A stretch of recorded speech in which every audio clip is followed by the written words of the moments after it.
উপনির্বাচনের খবরের দিকেই নজর রাখবো। তবে এতক্ষণ চারটি যে বিধানসভা কেন্দ্রের দিকে আমরা নজর রাখছিলাম, তার মধ্যে তিনটি জেলার দিকে আমরা এতক্ষণ নজর রেখেছি। এবার অবশ্যই নজর রাখতে হবে শহর কলকাতার দিকে। উত্তর কলকাতার মানিকতলা বিধানসভা কেন্দ্র, সেই বিধানসভা কেন্দ্রে আজকে উপনির্বাচন রয়েছে। প্রাক্তন বিধায়ক সাধন পাণ্ডের মৃত্যুর পর উপনির্বাচন দীর্ঘদিন ধরে আটকে ছিল, সেই আসনে এবার উপনির্বাচন। আমাদের সঙ্গে রয়েছেন আমাদের প্রতিনিধি বিশ্বজিৎ। বিশ্বজিতের কাছে যাব। বিশ্বজিৎ, সকাল থেকে এমনিতেই কলকাতাতে আমরা দেখে থাকি যে ভোটিং টার্নআউট খুব বেশি হয় না, অন্যান্য ক্ষেত্রেও অন্যান্য নির্বাচনের ক্ষেত্রেও আমরা দেখে এসেছি সেই ছবি। আজকে সকাল থেকে 7টা বেজে গেছে, 7:30 বাজে প্রায়। এখন কি ছবিটা দেখতে পাচ্ছ? মানে ভোটারদের কেমন ভিড় রয়েছে? আদৌ আসছেন ভোটাররা?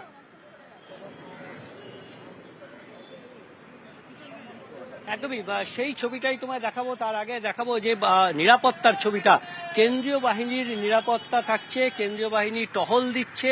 আমরা রয়েছি মানিকতলা বিধানসভা এলাকার যে কাদাপাড়া, সেখানে পুলিশি টহল যেমন রয়েছে, তেমনি পুলিশের টহল, তেমনি নিরাপত্তা, যে কেন্দ্রীয় বাহিনীর নিরাপত্তা, সেই নিরাপত্তার ছবিটাও এখানে দেখা যাচ্ছে ঠিক বুথের বাইরে। আর বুথের যে ছবিটা সেটা দেখাবো একেবারেই যেরকমটা তুমি বললে, যে উপনির্বাচন একেতেই কলকাতায় টার্নআউট কম হয় এবং উপনির্বাচন, আর দীর্ঘদিন পর এই উপনির্বাচন হতে চলে মানিকতলা বিধানসভায়। কারণ মানিকতলা বিধানসভায় আমরা জানি যে সাধন পাণ্ডে তিনি বিধায়ক ছিলেন এবং তৃণমূল কংগ্রেসের থেকে বিজয়ী ছিলেন এবং মন্ত্রী ছিলেন রাজ্যের। তিনি মারা যাওয়ায় এই আসনটি শূন্য হয় এবং তারপর এখানে দীর্ঘদিন নির্বাচন বন্ধ ছিল, কারণ মামলা হয়েছিল। বিজেপির কল্যাণ চৌবে তিনি মামলা করেছিলেন, তার সেই মামলার জেরেই এই যে বিধানসভার ভোট গ্রহণ, সেই ভোট নেওয়া যায়নি, উপনির্বাচন করা যায়নি। এবং এইভাবেই আমরা দেখছি যে দু একজন করে আসছেন, ভোট দিচ্ছেন।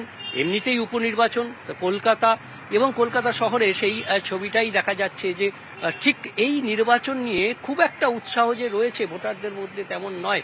মানিকতলা বিধানসভায় আমরা জানি যে মানিকতলা বিধানসভায় এবার প্রার্থী হয়েছেন বিজেপির কল্যাণ চৌবে, প্রার্থী সাধন পাণ্ডের স্ত্রী, যে তিনি প্রার্থী হয়েছেন তৃণমূল কংগ্রেসের পক্ষ থেকে, অর্থাৎ যে উপনির্বাচন। এবং মানিকতলা বিধানসভা উপনির্বাচনে পুরুষ মোট ভোটার প্রায় 2,10,493।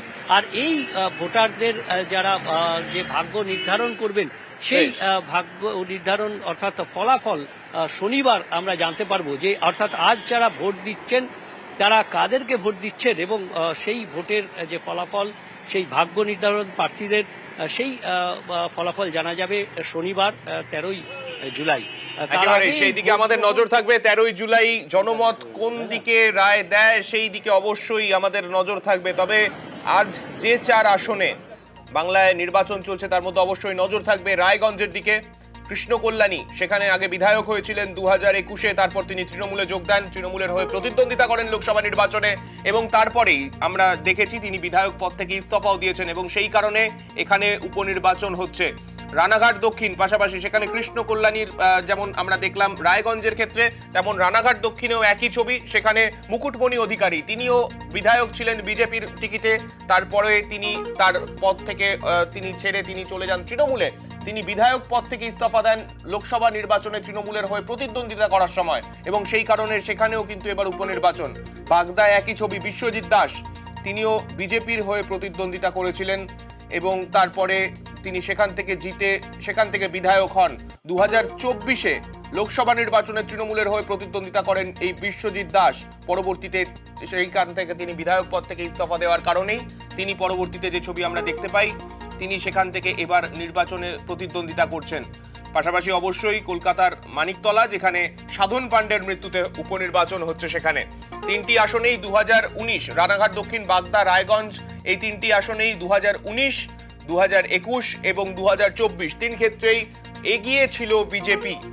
2021-এ এই 3টি আসনেই বিজেপি জিতেছিল এবং তার আগে 2019-এর লোকসভা কিংবা 2024-এর লোকসভা নির্বাচন, এই দুই নির্বাচনের ক্ষেত্রে আমরা দেখেছিলাম এই বিধানসভা কেন্দ্র থেকে লিড দিয়েছিল বিজেপি।